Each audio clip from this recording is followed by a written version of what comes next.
आपल्या समोर येताना मी प्रिंट मीडिया समोर माझी प्रतिक्रिया दिलेली आहे।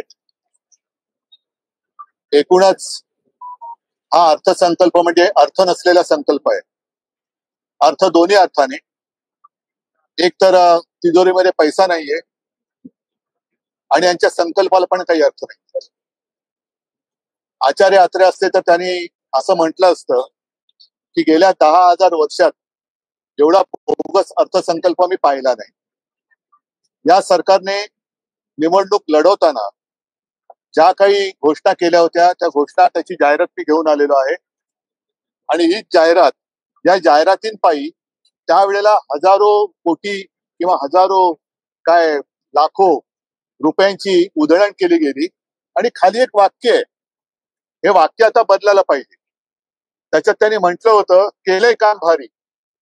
आता या जर का जाहिरातीकडे आपण बघितलं तर आता ते वाक्य म्हणजे मारल्या थापा भारी आणि महाराष्ट्र केला कर्जबाजारी, अशी आत्ताची महाराष्ट्राची परिस्थिती आहे। एकूणच ज्या अपेक्षेने या सरकारच्या मते, कारण आमचं मत आहे हा जो त्यांचा विजय आहे निवडणुकांमधला, हा बोगस मतदान, ईव्हीएमचा घोटाळा, त्याच्यानंतर दुबार मतदार वगैरे वगैरे वगैरे सारांचा एकत्र तो परिपाक आहे। पण या सरकारला जे वाटतंय की महाराष्ट्रातल्या जनतेने बहुमताने त्यांना निवडून दिले, त्या बहुमताचा अपमान करणारा हा अर्थसंकल्प आहे। कारण त्याच्यामध्ये लाडक्या बहिणींना काही वाढीव जे 2100 रुपये देणार होते त्याचा काही आजच्या अर्थसंकल्पात उल्लेख नाहीये। शेतकऱ्यांना जसं आमच्या सरकारने, मला आठवते मी मुख्यमंत्री म्हणून नागपूरचं जे एकमेव अधिवेशन झालेलं पहिलं, त्या अधिवेशनात शेतकऱ्यांना मी कर्जमुक्तीची घोषणा नाही तर घोषणा करून अंमलबजावणी केली होती। या सरकारने त्या जाहिरातीत म्हटलेलं होतं की शेतकऱ्यांची कर्जमुक्ती करू, त्या कर्जमुक्तीबद्दल काही नाहीये। हजारो कोटी रुपये नुसते कॉन्ट्रॅक्टर म्हणजे लाडक्या बहिणीबद्दल यांना काही प्रेम दिसलेलं नाहीये या अर्थसंकल्पात, मात्र कॉन्ट्रॅक्टरचं प्रेम यांचं तसंच कायम आहे किंवा ते वाढलेलं आहे। एकूणच हा अर्थसंकल्प हा लाडक्या कॉन्ट्रॅक्टरसाठी आहे आणि महाराष्ट्राला कर्जबाजारी करणारा पोकळ असा हा अर्थसंकल्प आहे। आम्ही आता असं ठरवतोय की या अर्थसंकल्पावरती तसं बोलण्यासारखं काहीच नाहीये, तर यावेळेला जरा भास्करराव आंबारस आपण वेगळी काहीतरी काय आपण पद्धत किंवा वेगळी प्रतिक्रिया नोंदवू। या जाहिरातींचा एक गठ्ठा आणि त्यांच्या तो जो दुसरा आहे ना त्यांचा ते जुमलानामा, त्या जुमलानाम्याची कॉपी या सरकारला आपण भेट देऊया। बाकी त्याच्यात काही बोलण्यासारखं याच्यातला काही भाग नाही, कारण जी पूर्वी कामं चालू होती त्याच कामात आम्ही पुढे काय करणार आहोत। आणि याच्यात एक गोष्ट मला विशेषतः सांगावीशी वाटते की जो उल्लेख केला गेला की मुंबईचा नवीन विमानतळ आणि जुना विमानतळ यांना जोडणारी मेट्रो, खरं ही मेट्रो अदानीने केली पाहिजे, कारण हे काम विमानतळ दोन्ही सगळे विमानतळे अदानीला दिलेले आहेत, त्याच्यामुळे हे काम अदानीने केलं पाहिजे। नाहीतर मग असं होईल की विमानतळ अदानीला दिल्यानंतर तुम्ही म्हणाल की आम्ही धावपट्टी सुद्धा करून देतो। ही गोष्ट म्हणजे शुद्ध धुळफेक आणि लुटबाजी आहे।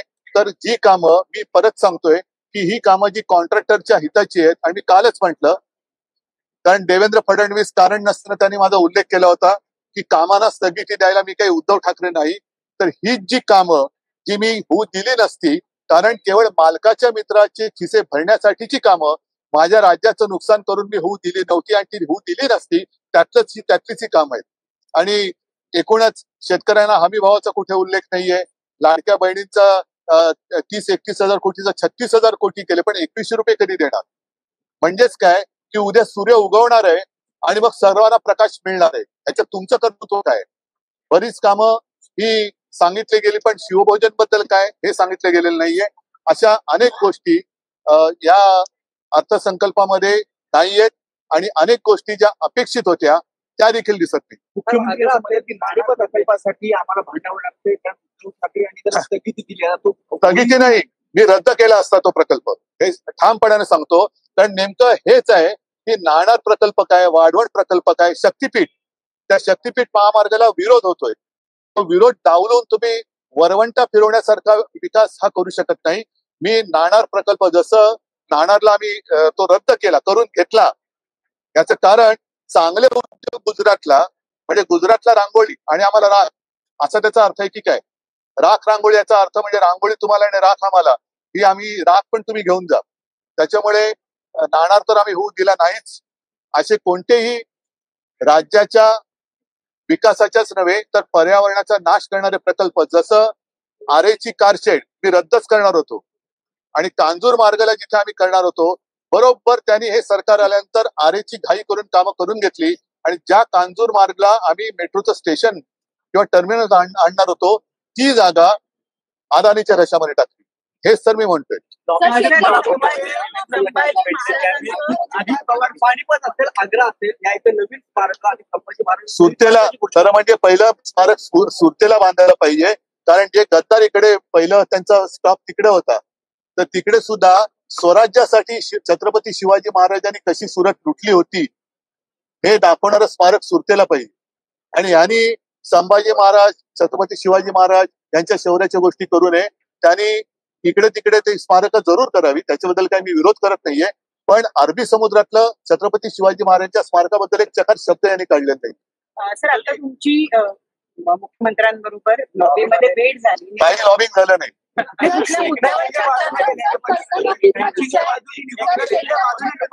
नाही ते सोडा. आता शहरात जे बोलले तसं सोयाबीन आहे, कापूस आहे, हे हमी भाव, तूर बीर सगळ्यात हे शेतकऱ्याला तर काहीच दिलेलं नाही. कर्जमाफी तर केलेलीच नाहीये. आम्ही केली होती. उत्पन्नापेक्षा पण जास्त खर्च या अर्थसंकल्पात दाखवण्यात आलेला आहे. पण ही अर्थसंकल्पाची जी तूट आहे ती कशी नेमकी भरून काढणार आहे त्यांनी त्याला सांगायला पाहिजे. आणि म्हणून मी ती जी जाहिरात दाखवली ना, की त्या जाहिरातीमधल्या ज्या काही सगळ्या थापा आहेत, मारल्या थापा भारी आणि महाराष्ट्र केला कर्जबाजारी, हे त्यांचं घोषवाक्य आहे. हे कर्ज फेडणार कोण? कर्ज फेडणार कोणच?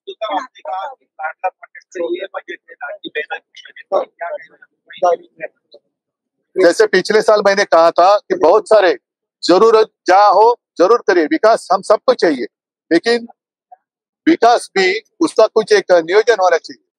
आज मुंबई में किती 64,000 कोटी, क्या छोटी है अमाउंट? कहाँ करेंगे रास्ते, कहाँ करेंगे?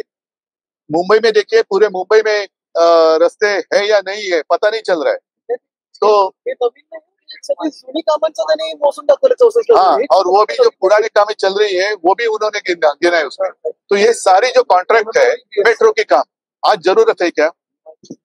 महाराष्ट्र के ऊपर कर्जा तो दिन ब दिन बढ़ते जा रहा है और मुंबई की स्थिति भी हालत खराब होती जा रही है. मुंबई की हालत खराब हो रही है.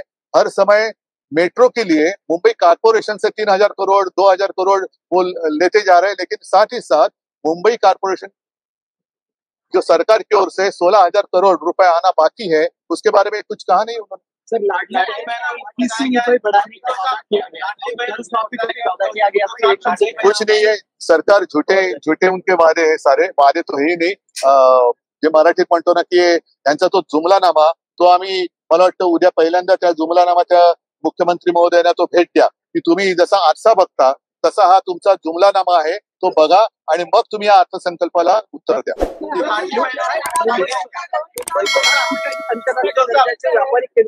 व्यापारी पुन्हा तेच मुंबईतले महाराष्ट्रातले उद्योग गुजरातला नेले आणि हे सगळे व्यापारीकरण चाललेलं आहे. हे व्यापारीकरण जे आहे ना, व्यापारी या शब्दाचा अर्थ लक्षात घ्या. उद्योगधंदे वेगळे आणि व्यापारीकरण वेगळं.